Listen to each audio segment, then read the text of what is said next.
This week, the movie that won the poll was Master and Commander, beating out the proper choice, which was Into the Blue, Sinbad, and then Pirates of the Caribbean once again.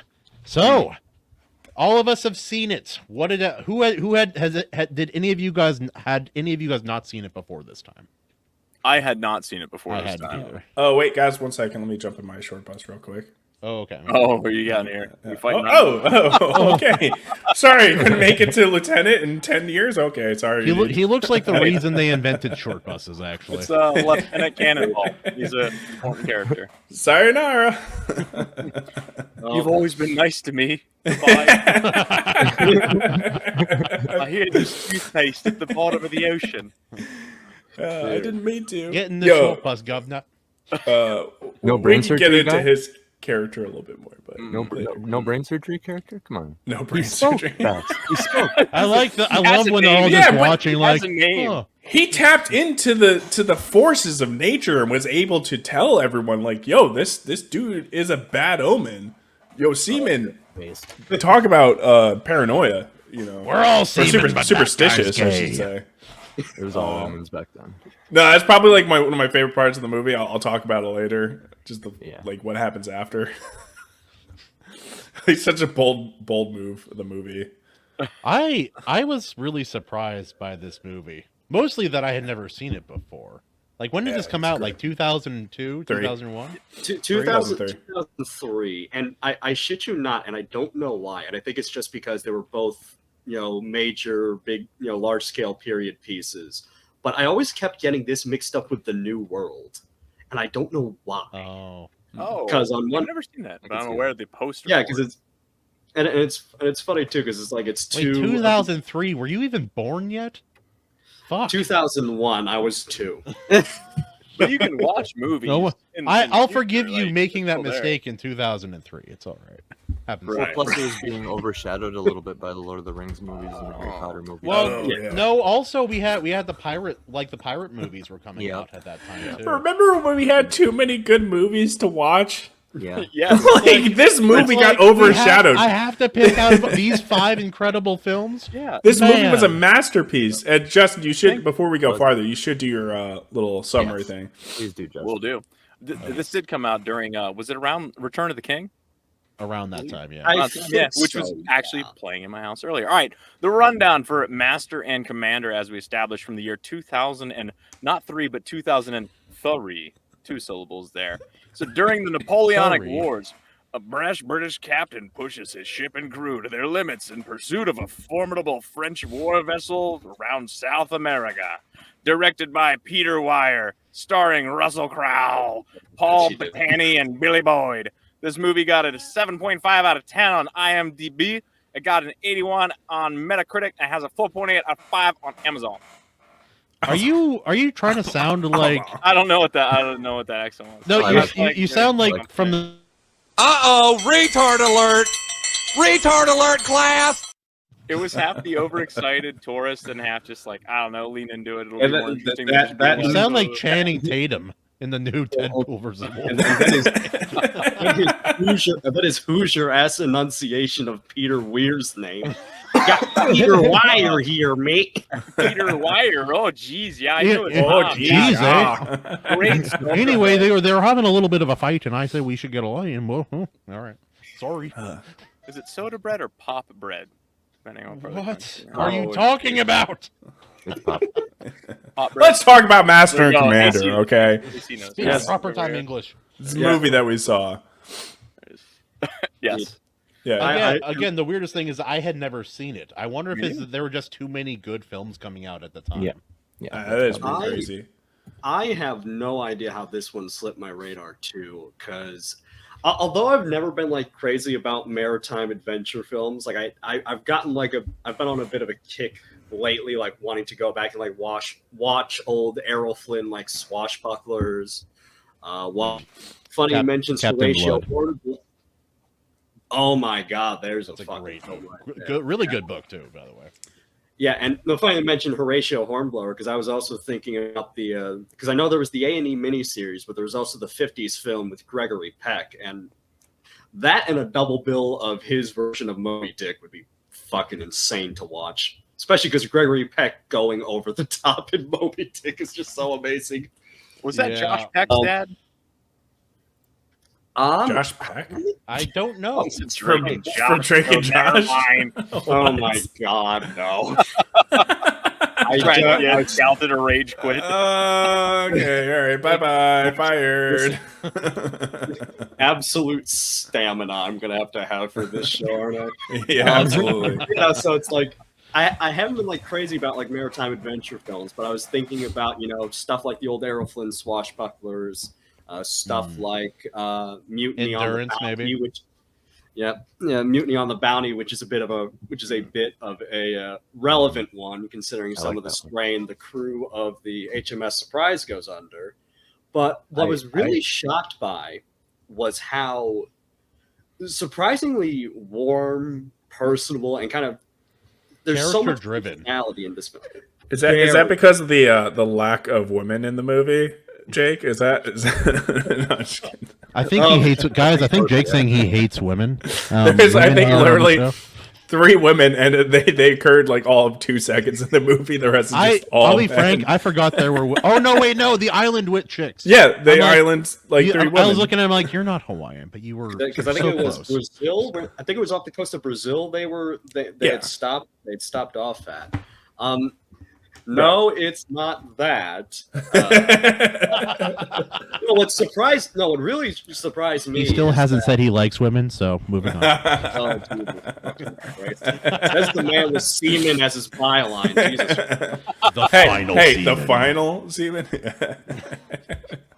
I'm the last one that made it, semen on motherfucker. Earth. Anyways, go on. You were saying something about warm hot men. It's- also hating women. No, Yeah, I'm sorry, guys. It's that kind of God guys thing. damn. are worse than fucking Royce. Oh yeah. Oh, yeah, for That's sure we are. Anyway, now one Russell Crowe is so much fun to watch in this. He is really just nat 20 on fucking charisma throughout this entire Yeah. film. He was on a roll through like the late '90s, early 2000s. Like, I mean, Well, freaking Gladiator, this, a few other things. And I Fighting have around to the world. make a point here to just shout out every scene. As soon as they pull out a musical instrument, they're actually it's playing so those good. instruments. I know for a fact because Russell Crowe's a band dude now. He gave up movies to playing Oh. music. I was actually wondering that. Well, Yeah, Y-Files. Well, yeah, Shout out actually, to that and Y-Files. if I'm not mistaken, one of the composers had actually taught him proper violin technique, and Yep. also taught his naturalist friend there how to play the cello correctly. So that's actual genuine positions, that's proper form, Yep. and Yeah. they're basically playing the actual piece of the underscore. And when you get a scene- go ahead. I was gonna say when you get a scene like that, it's like you got so much hectic things that are happening around them, and especially like right before that, you got people dying, and then they go into their little cabin. They're just like playing some tunes, and it's just like you're instantly calm, you're relaxed, but it's like Have it's to, such a yeah. interesting vibe, I guess. What for is lack what of is better that words. term? I know Couts is going to know this. Whenever there's music in the movie that isn't the sound or the score or whatever that only the audience can hear, but the characters can hear it as well. What's that term? I don't remember. I think I know there's diegetic sound, which is Yes. music that's happening in the world. I think that's the one. Diegetic, and then non-diegetic is all the underscore that's happening. Basically, absent the action of the film. That's stuff like when they're when the guy comes crashing down off the mast that breaks, and they Yeah. start playing that Ralph Vaughan Williams piece, and that is one of my favorite things about this film. The use of classical music is really, really effective. And that particular piece, Fantasia on a Theme by Thomas Tallis, is one of my favorites. And hearing it not only come up, but swelling and driving the desperation of the scene and the tragedy of it is just Well, yeah, let's That talk about that is- scene. Yeah, expert work.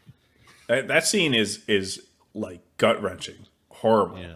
To watch like this guy who's friends and they showed you the relationship that they built.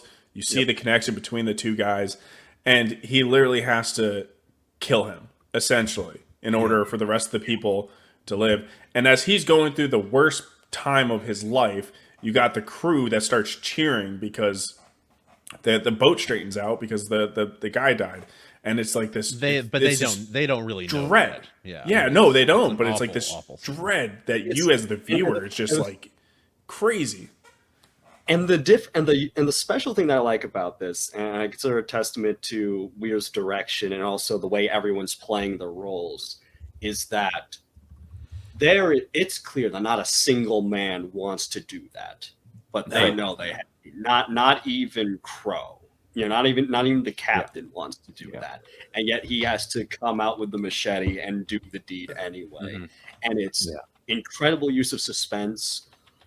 Wonderful use of practical sets because they use an actual full. It's a real boat. How It's many a movies real- have come out in like the last 10 years with fake fucking Not- boats? All of them. Not So even just beautiful. I don't know, actually. I have no idea. not even just that. But this film came out in that That was to the boat. That was to the boat. Surprise! Sorry, I can't tell sometimes with all you Is that guys. an order or you just happy to see me? Anyway, this film actually came out in a very unique and rare time where people were able to consistently blend CG elements, practical model effects, and actual like full scale sets. practical sets. Because if I'm not mistaken, the set for the HMS Surprise was built on the same water tank that they shot Titanic in '97. Yeah. The CGI was done by Industrial Light and Magic, George Lucas's company. That's Star Wars, Star Trek, 2 through 6. Have you guys heard of any of those things? I know. You're very obscure little Very independent obscure, films. very But obscure even- indie titles. But and funny that you had mentioned Return of the King, but the actual miniatures for the ships were Mutiny Bill's character. Yeah, that just about sounds right for the Fuck. midsection. It of the enforces character is what it does. Now. Right.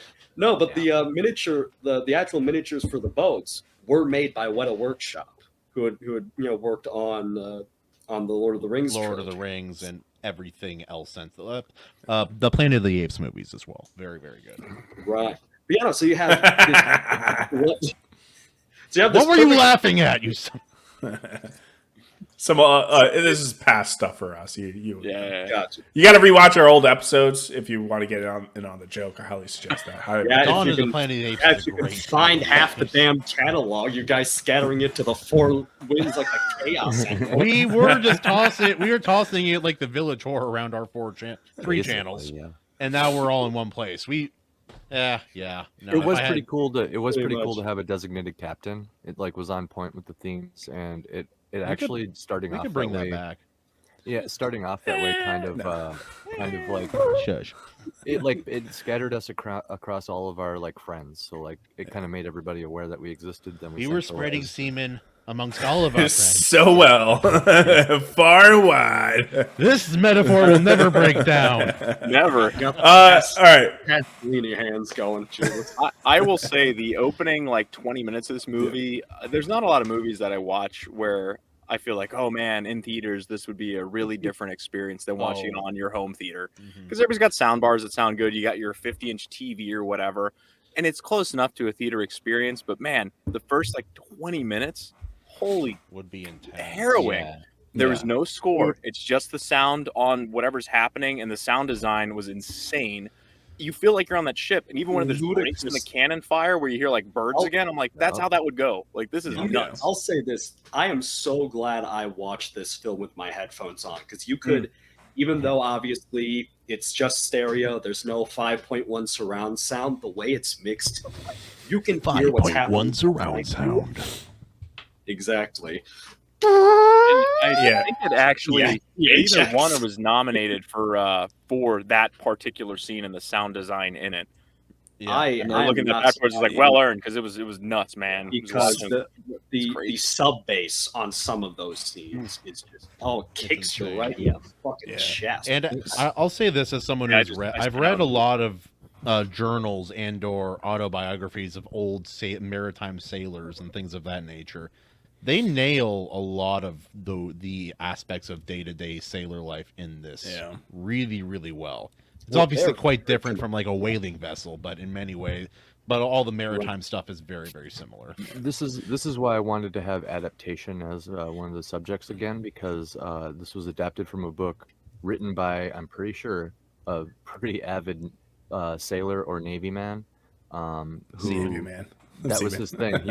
He was imbuing the whole story with all these gritty details that were true.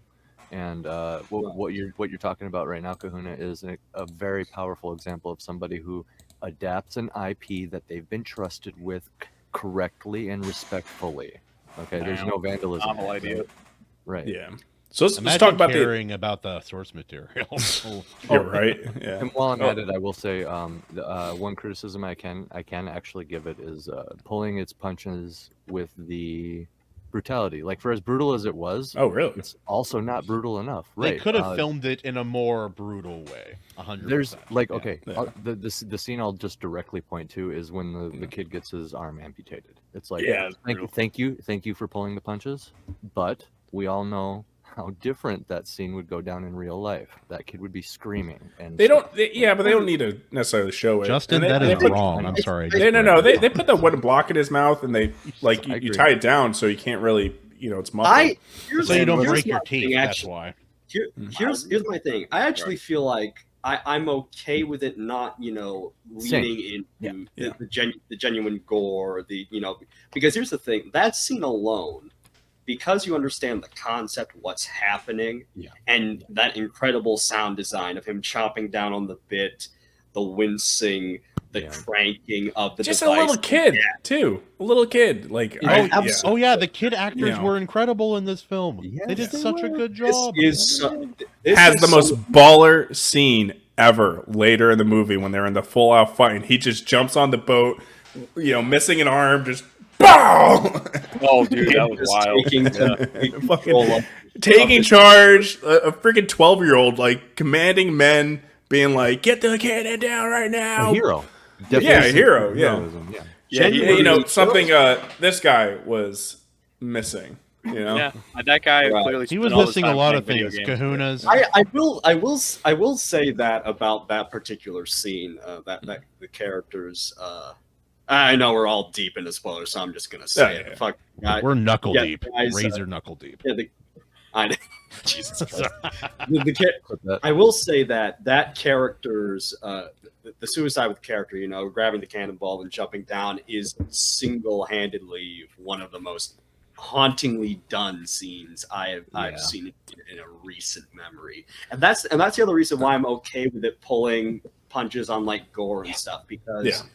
Peter Weir has such a great mastery of tone and how he can add these almost dreamlike flourishes yeah. in this surprisingly even tone, because we were talking about how there's almost this whiplash between being able to go from these very gut-wrenching scenes and this honest, and this very raw depiction of life on the ocean and on a naval vessel in the period, and then move into the jovial dinner scenes, or Crow and Paul Bettany playing a duo. Paul Bettany. Why can I never remember that guy's name? He's been in 9 I- million I- movies. Oh I my will God. say, God played some comedy gold. That right after they read him his, final rites or whatever it was called, the wind picks up, and it's like they're like, okay, we're sad, but We're gonna postpone. we're gonna win now. That's reality, Yeah. bro. I think also there is sort of that. I think the fact of the matter is because there is so much superstition regarding maritime travel, maritime life, boarding a renamed ship, stuff like that. I think there is some of that going in where it's like, ooh, that's cold, but that probably is how sometimes things go down. Sailors Yeah, are where is- super superstitious, and like with the guys with the amphibious assault vehicles, don't bring I think it's citrus. Can't bring citrus around. So like if you brought orange juice like around them, they would knock you out, and they'll tell you they're like anytime citrus is around, they sink. Is that why? You have. I to don't be know what super- started the superstition, but When things yeah. happen that aren't explained, you literally need to rationalize it because you're like risking your life by being in the middle of the fucking Pacific Well, Ocean. you guys remember when we went Jake, No. before your time, everyone else. You remember when we were growing up, and they're talking about how the giant squid doesn't exist, Yeah. and then like in 2012 they grabbed it. It's like, Oh yeah, I remember that video. I Yeah. do. Yes, I do remember that. They're like, "Hey, we found it." Like the stories. I guess this thing we said does not exist in the modern day. It's like, oh, maybe sailors did see giant squids back in the day, and that's what they're Yep. talking Yep. about. And all of a sudden, the Mary Celeste starts floating on past. And But to talk about this guy some more, right? Do we And have to? Oh yeah. I mean, he's a big part of this, right? So I mean, he's in his 30s, right? And as you saw, like these guys don't start in their 20s; they start when they're Children. They start children. young. And this is back in the Long. day where if you're going to be an officer, that meant you paid for your rank. All Yeah, officers only were wealthy families get commissioned. paid for that. Yeah. They paid for them. So and especially to earn, you had to like earn your respect with the crew at that point because they know you paid for it. You didn't necessarily earn it, at least at his rank, right? And then we just saw the younger guy that ended up getting promoted to a lieutenant. Like he did some baller stuff. Like he risked himself going out there, getting shot by cannons on that little like decoy Oh, yeah, shit that they was made. wild. Yeah, and so it's like he Amazing. gained the respect, and then he ends up getting promoted to a lieutenant. This guy obviously hadn't done any of that, and yeah, I mean, at some point, it's just like, at what point are you getting like, hey, maybe I should stop doing this? I'm not built out for it, because then you become a liability to the crew, and that's like what it was. And then you could see like when Russell Crowe's character was just like, you know, you're in your late 20s, you need to like, why have you been getting passed up? And he's like, well, I'm actually in my 30s, and you could see his face. He's like, oh, you're a fuck up. Yeah. Yeah. You know, Herman, like you might be a stop nice talking guy, about but Herman, stop talking about Highlander. It's over. it's over. I It's will- never over. We don't need to talk about a mediocre movie like that ever again. So there's a guy out there in our world, the actor that plays this character, and he's reading the script and he reads this about this character in the movie, and he's like, Yeah. "I'd be perfect for this role, guys. I gotta find that, I gotta test out. Like, what is that like?" I am. No. I will What say- happened was he wanted the position of captain, like Russell Crowe's character. Like, hey, that doesn't work. I don't I think know, you of fit there, but there's this other role. Can you Well, just he hold wanted- that- he just hold wanted to that fit in. cannonball. Just hold it. Just see what He happens. wanted to How's fit it in. feel? He wanted to be one of the guys, and it's just like, nah, dude, you paid in. Like you when you're on the seas, you got to earn your salt. Also- Absolutely. Although I will Go ahead. No, and I will say this though. I think it is another, feather in the cap of Crowe's character that he pulls him aside, but does so completely Privately. respectably. Oh yeah, Absolutely. There's one of the most fascinating things about any wartime period piece, whether it's this or something like during World War One, Jean Renoir's Grand Illusion, is seeing decorum in not amid people of different ranks, or in the case of Grand Illusion, people on different sides of the conflict.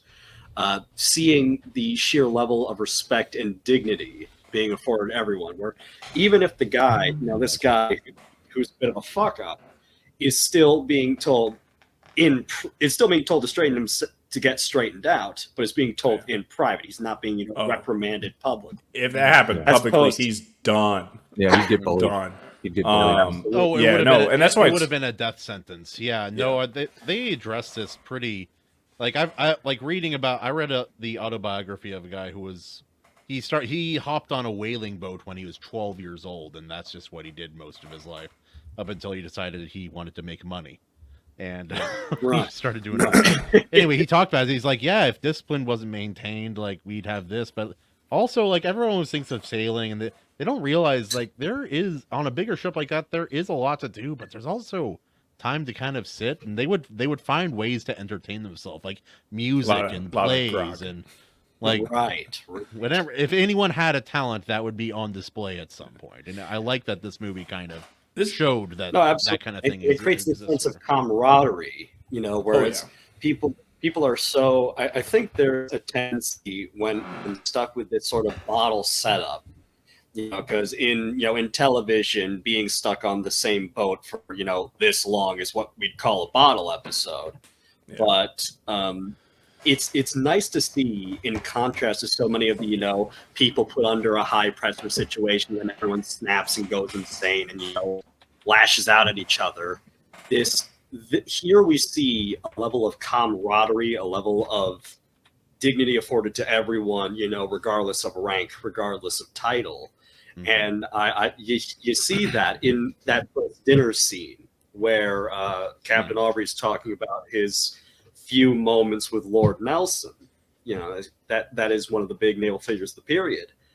And you see everyone just having this wonderful time bouncing off of each other, even with disagreements over how far are we going chasing this French naval vessel, how far are we pushing the crew and everything. There's still, you can still tell there's almost not a family, but definitely like a brotherhood aboard this ship. It is like that, but it's a forced dependence. If you can't trust everyone to do their job, well, it's called embracing the suck, right? That's what we say. Right. And Marines. Well, yeah, I'm gonna bring my background into this, but it's like when I was in units where we had to do that dirty stuff, had to sleep in tents or deal with rain or whatever. That unit, there was always like a bigger sense of camaraderie in that unit. When I was in like a headquarters unit, like everybody fucking hated each other. There was no camaraderie, and it just like it sucked. And it's like, because you're not embracing the whine about, you start whining about each other. That's what I observed in a way. Yeah. Right. But I love how, and when we have the Vision, his character on board, right, and he's kind of like there as the non-military person to contrast the military, and he's not just a regular person. He's also a genius. I guess genius is kind of fair to say, right? And he's like, arguing with Russell Crowe's character a bunch, and like, he's trying to use his sense, and it's like, there's only things you can understand until you're like in the military, and you see his character start to understand that while the longer he's on the boat. I have to say there's good examples of characters' heart in conflict with itself too when the Galapagos Islands are brought into play, because it was at a time when nobody knew what was like on there. The dude's like a biologist and a really good friend with the captain. Yep. And the opportunity of a lifetime right there. And the captain's like, nope. Yeah, also the captain making promises, and then like imagine making a really heartfelt promise and then you have to break that promise. Although at that point he was supposed to only follow that Acheron boat, which the name Acheron means underworld or Hades. So what is he really chasing there? And he was only supposed to follow it to Brazil, and at that point he'd gone down around the Horn of South America and up the other side to the Galapagos. Well, you could say the far side of the world. Well, I'll tell you, right? Like, especially back then, you can't really communicate back over to headquarters, right? So he made a decision on his own, being like, and seeing this ship and seeing how advanced it was, like he didn't go back to France and see what they want to say about it. He knew. He's like, this boat is going to be a danger. We have to do something about it, and that's why he went rogue. Essentially, I mean, he went rogue, but like he's going to go back and they're like, thank God you did that. That was good. Essentially. Yeah. But yeah, let's talk about the antagonist, right? The super advanced boat, right? And also nature. Yeah. Well, any sailing story has to have the nature as the antagonist, which is ironic because it's one of our subjects that we brought up to talk about this week. Not just in regards to this movie. What was awesome about nature was it wasn't just the nature of the ocean and being on the boat, but also the nature of the man. And the ending of this movie drove me crazy because I always want a happy ending. But it did. It was well written in the sense that they set these little the theme of nature and it coming back to the captain and his decision at the end, it made sense because it was his nature. Comedy and then, of course, gold. The kind of Galapagos and everything else. It was like this multi-tiered reference to that. I'm sorry. Comedy gold. You got a guy who like just got promoted to captain. His whole life dream just fulfilled right there. And you send him off, and then you find out, like, oh, he just went into a trap. They're like, all right. He may be dead. The adventure continues, boys. Let's go. Right. Looks like boats are back on the menu, boys. Good stuff. And to be fair, it was, if I'm not mistaken, it was the intention for this to become a series because it is based off of. Yep. The author Patrick O'Brien wrote, I think, 20 novels with these characters. And so there's plenty of source material to pull from. So I'm sure, and the thing also is, it didn't do half bad at the box office. The thing was made on 150 million, but it made 200. But it made like 211. Oh, it profited. Back then, that means it made money. Right. Yes, Something we don't see exactly. very often. Modern day, they lost a lot of money. I want to point out Tim My- McKay's comment because that was Right. yes, that was the best line to end on when he's like, "What the bird? Flightless, yeah. Flightless, right?" Birds. Well, then they're not going anywhere. It's like he is never It's going to get genius. his animals ever. Genius. It is such a wonderful line, and he just sells it so really. I wish they made a Justin. I'm with you. I wish they made a sequel where they just go and fall in love with all the native women. That's a sequel. That's the sequel we all deserve. That's what those characters needed. That's kind of gay. Hot brown women. That's gay. All right. Cool. Well, this movie wasn't just called Master and Commander. I didn't actually realize it was like an extended part of the title. And then when I clicked on it, I went to rent it. I was like, my wife pointed it out. I'm like, oh shit! I'm like, did they make some like shitty sequel like a couple years later? And I'm like, I got scared, but it turned out. They make a direct to video sequel that starts with none of the original. They have characters. Tom Felton as Russell Crowe's character now. All of a sudden, just like, I was just sitting here like, who would play fake Russell Crowe? That's where I'm like trying Tom to Google it Felton. real Like, fast. make it Draco Malfoy. Anyway, we're going on to the horizon. But yeah, no, and you guys want to talk about the climactic fight at the end? I would love to talk about Climax. Good stuff. Yeah, no, I mean, dude, we're not getting anything. We haven't gotten anything like that in years. No. A fight like that. That was so. It's so insane to watch. It was again creative. today. It was well filmed. It was Right. interesting. And watching Fuck. there's something so inspirational about watching like kids, like based off of probably what was true events, right? Like just taking charge and leading men into fight and being decisive and That's why I watched more of a man than cell we'll phone probably footage ever of be. child soldiers in Africa. Same reason. I just love watching them take charge and. Jesus Christ. The thing also too about it is that the way Weir approaches the scene is that there's chaos in it. Like there are moments where there are cuts happening so fast. There are almost moments where you don't know who's getting slashed, who's getting shot, and then you also get these wonderful wide shots of the ships, dueling, intercut with all the various sailors, going at each other. And so it's like there's this level of chaos to it, but then you're able to pull back and just appreciate the sheer scope of everything. And it's just incredibly well done top to bottom, and it's just such an exciting piece of action. That is a really good sequence. And you're Really? talking about the scope. fight. There's a couple shots after all this chaos and everything where it has the boat and the camera just pulls way, way out. And it's just this tiny little boat. And it's just like, so you have these moments that are so intense and personal and crazy. And then it's just this little tiny boat. It's almost like the toy boat, or not the toy boat, the model the kid carved. It's like that. Yeah. But Yeah. so Symbolism. that contrast is yeah. Well, it also shows that a good fight scene is not just the choreography. That's a big part, but it's how you film it, how you edit and clip it all together. Look at the freaking third episode of season 8 Game of Thrones. Really well choreographed fighting there. It doesn't matter. You can't fucking see any of it. Yeah. And it's not even just like the visual; it's the storytelling. Like I pointed out before, that just the kid commanding the men to turn the cannon, to make a decision that's life or death. Like winning or losing. This decision is making. Just that written out, that's enough for me to be like, holy shit, this is awesome. Like I don't need a cool explosion or anything like that. It's just storytelling peak. Oh, it makes it better, of course, but still, You guys remember that scene where Russell Crowe looked over at the other boat and says, "Are you not entertained?"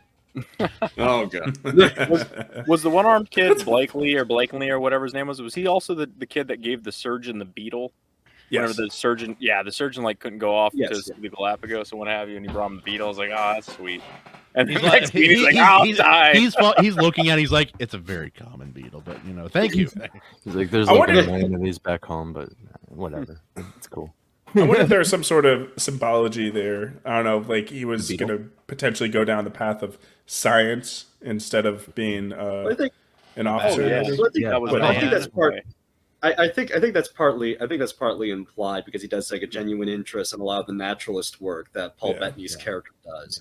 Mhm. But at the same time, I think it's also more. It's also sort of I think it's almost more of a gesture of respect in a way, where it's like Yeah. I know this is very important work to you, so I wanted to contribute something. However, even if it's from a bit of a naive place. Yeah. So I think there is it goes back to the idea of the camaraderie and the respect everyone has for each other on the ship. Yeah. Where it's in lesser films, maybe you'd have some dumb bully characters, ripping on the kid for having lost his fucking arm. There's not a single line of that Yeah. anywhere. There's not a lick of I that. smashed in your this film. beetle, nerd. Because he's a Literally. hero, right? Literally, and there's even not if a you just- line of that in there. Everyone, literally, they looked out at this kid and be like, "You're a fucking trooper." You're It's al- badass. Yeah. It's almost like he starts to go with the scientist, right? And you're like, well, he lost his arm. Like he's obviously can't be on the seas forever at this point. But then you watch him in the final fight, and you're like, whoa, his heart is in this. He's I still like, got it doesn't one. matter Yeah. if he's missing That an arm. kid is His the- heart is that at the kid is seas. the stuff of legends. He You're just has like, no yeah. infirmity. He is That's because of who D&D he is. character fuel right there. It's that a bit him of missing an arm is not going to be the limitation to him that it would be to so many Right. others. and I wonder, and I'd like to go and sit down and actually read more of O'Brien's series because of this. I wonder if he does wind up I do being wanna a read it, recurring yeah. character, and it's almost sort of like the way the way Edgar Rice Burroughs had the Barsoom series, where you have the first few that are about John Carter, Deja Thors, and then a next few that are about their children and their place in Martian Martian life. So I wonder if there's something similar happening there, where you see this kid grow up, grow old, and become either a respectable Anyway, in sailor. the sequel, they hit land. He's taken by Aztecs and sacrificed ritually. That's Yeah. that's And you know it's him because Death by Snoo Snoo. yeah, even though he's aged forward, you can see that. what kind of movie do you think the sequel? is? So you know it's him. When he's older, I want to. He's older. He's older. I 18. think too with the kid, there's that whole theme of the duality of like the individual, and it ties into with the Galapagos your understanding of what something is. Like a lizard can't swim. Yes, it can. Like, It's the thing that you it's understand, the swimming. thing that you know, it can also do something else that is unexpected. So you watch this kid who doesn't have an arm, and he's good at drawing, and then all of a sudden he's shooting somebody, and he can go into battle, and you get that glimpses of that with a lot of different characters. Even the kid that the age of the Renaissance, man. The age of the even the kid Renaissance. in man. the short bus. I mean, to take that cannonball and jump overboard, like Ballsy. I didn't Yeah. expect that. That caught The me most off guard. pansy guy because does the craziest. Yeah. greatest something that thing. yeah. And again, going back to Weir's sense of direction, I mean, that shot of just seeing him going underwater, looking up, With a that. smile. And here's the thing: for those who don't know this director's history, people might know Peter Weir because he did a lot of Hollywood films, like he directed Truman Show, which I know you guys have actually done. Ah, yeah. We just talked about it like last week. Last He week, did. yeah. 2 weird movies in a row. And he- That's cool. Yeah, and he made and he also directed Dead Poet Society with Robin Williams. He did Witness with Harrison Ford. But he I've seen Witness. Yeah. but Peter Weir's an Australian filmmaker, and one of the films he made in Australia was Picnic at Hanging Rock, which is this very, very moody, lyrical, atmospheric film about this disappearance of some schoolgirls. And there's this haunting quality. Peace out, home. Adios, Jared.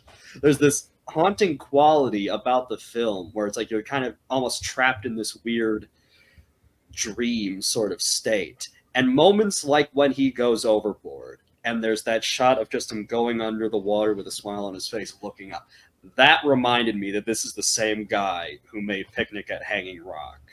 And just knowing that it's almost no, because I understand it, he's retired. So this is the second to last thing he ever made. The most recent film was The Way Back in 2010, which was a biopic, I think. So. It's like knowing this, knowing he didn't have a niche with his filmmaking. He didn't. He really directed just about anything and everything. Yeah. All right. As Truman Show to this, it doesn't. They're nowhere near the same kind of film. I know. Nothing about him is not at all. Even comparing the sea scenes, right? There's that sea scene in Truman with the store. Yeah. Even comparing those, I mean, you could, I guess, kind of see it, but like take out the boat. We're just actors. Yeah. Yep. Oh.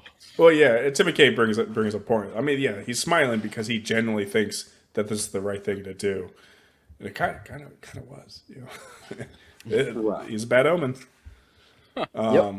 You know, he did what he needed to do, which sucks. That's what he was destined for. You know, but hey, it is what it is. All right, and guys. Again, that's the fascinating thing.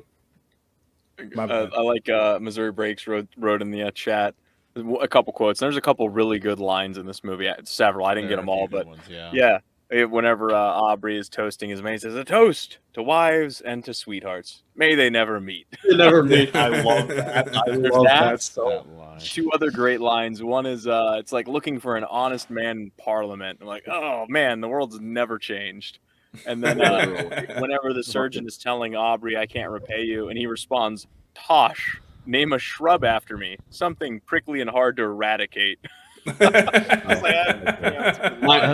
favorite thing, though, is a based individual in any timeline. Fuck the government. My favorite thing, though, is when he's telling about the first time Lord Nelson ever spoke to him, and he leans and he's like, "And the first thing he ever said to me was, pass the salt."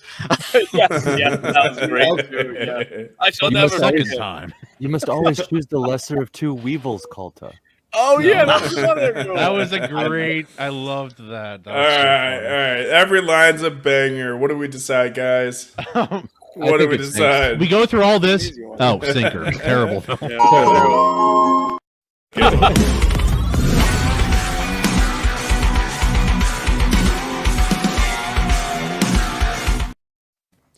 Oh yeah.